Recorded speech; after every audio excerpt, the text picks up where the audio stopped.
Olá, meus queridos, bom dia, boa tarde, boa noite. A paz do Senhor a todos. Não sei a hora que vocês vão assistir esse vídeo, o dia, mas aqui quem vos fala é o seu irmão em Cristo Ezequiel Lopes. Quero trazer aqui rapidamente uma reflexão bem rápida sobre o capítulo 23 de Mateus. Aliás, capítulo 24 de Mateus. Uma reflexão bem rápida, só para dar uma introdução a uma série de estudos escatológicos que a gente vai fazer. Aqui no capítulo 24, versículo 1 diz: tendo Jesus saído do templo, ia-se retirando, quando se aproximou dele os seus discípulos, para lhe mostrar as construções do templo. Ele, porém, lhe disse: não vedes tudo isso?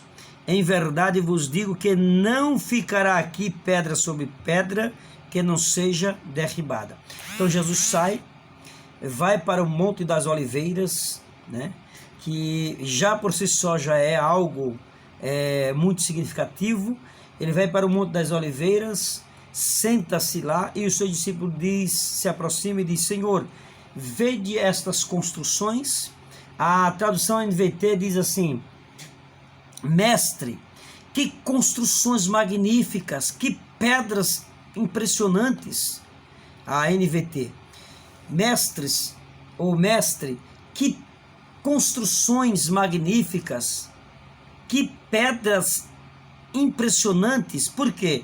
Aquelas pedras eram grandes, eram pedras pesadíssimas.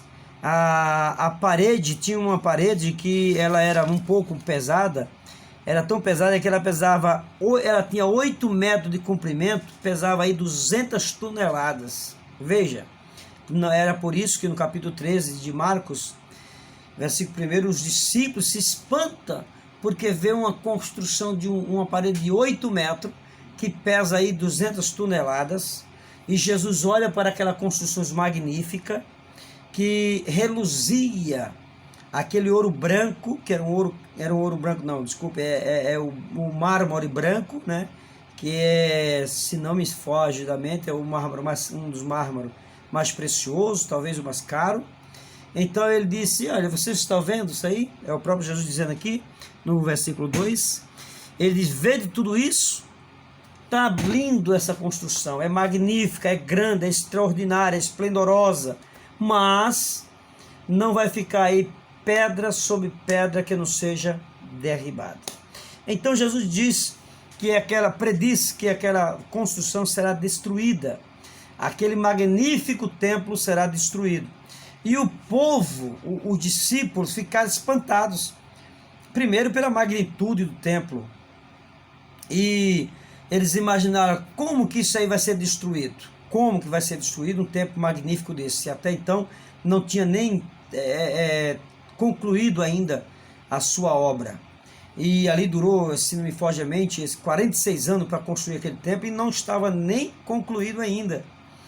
Mas veja a belezura do templo, vejam a ornamentação do templo, a magnitude daquele templo. Os portões daquele templo era decorado com prata e ouro. Aquela porta que chamava-se Porta Formosa, não era em vão que se chamava Porta Formosa. Aquela porta ali, ela tinha 23 metros de altura, 18 de largura, e ela era polida com bronze polido. Ela era revestida com bronze polido. Então não é fácil. Uma porta de 23 metros de altura, 18 de largura, é extraordinário essa porta. E ainda revestida de bronze polido. O bronze polido, ele fica como um espelho, ele reluz. Então, queridos irmãos, veja a magnitude desse templo, com as suas decorações de ouro, de prata, e Jesus predizer aquela profecia que parecia uma profecia dramática, Jesus dizia: olha, isso aqui tudinho vai para o chão, não vai ficar pedra sobre pedra, vai ficar tudo esparramado no chão.